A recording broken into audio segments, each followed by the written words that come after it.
আসসালামু আলাইকুম, আমি ডক্টর রায়হান রাব্বি। তো আজকে একটা কমন টপিকস নিয়ে আলোচনা করব, যেটাকে স্টাই বলা হয়। আমাদের চোখের পাতা ফুলে এরকম লাল হয়ে যায়। দেখা যায় যে আমাদের এটা আপার লিড, এটা লোয়ার লিড। তো আমাদের এই লিড মার্জিনে অনেক সময় ফুলে যায়, সোয়েলিং হয়, প্রচণ্ড ব্যথা করে, চোখের ব্যথা, মাথা পর্যন্ত চলে যায়। রুগীরা বলে যে স্যার, প্রথমে চোখে ব্যথা শুরু হয়েছে, তারপরে এটা মাথা পর্যন্ত গিয়েছে। তো এই বিষয়টিকে স্টাই বলা হয়, এক্সটার্নাল হর্ডিওলাম বলা হয় মেডিকেল টার্মে। তো আজকে এই বিষয়টি নিয়ে আলোচনা করব। তো অনেকের ক্ষেত্রে দেখা যায় যে এই বিষয়টি হলে তারা হয়তো ব্যথার ওষুধ খায়, কমে যায়।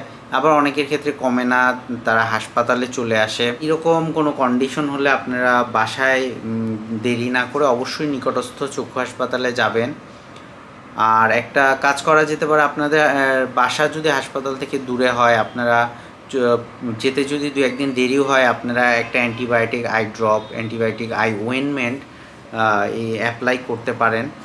আর তারপরে হচ্ছে যে কুসুম কুসুম গরম সেক দিতে পারেন। কুসুম কুসুম গরম পানিতে পরিষ্কার রুমাল ভিজিয়ে এই জায়গাটিতে 3 থেকে 4 বার দিনে সেক দেওয়া যেতে পারে। তাতে অনেক ক্ষেত্রে দেখা যায় যে এই এক্সটার্নাল হর্ডিওলাম বা স্টাই আমরা যেটাকে বলতেছি, এটা কমে যায় 7 দিন। কারো 7 দিনে কমে, কারো 10 দিন, কারো 14 দিন লাগে। এরকম কোনো সমস্যা হলে অবশ্যই আপনারা নিকটস্থ চক্ষু হাসপাতালে যাবেন, ডাক্তারের পরামর্শ অনুযায়ী চিকিৎসা গ্রহণ করবেন।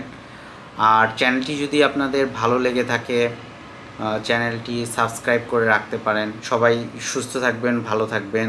ধন্যবাদ সবাইকে। আল্লাহ হাফেজ।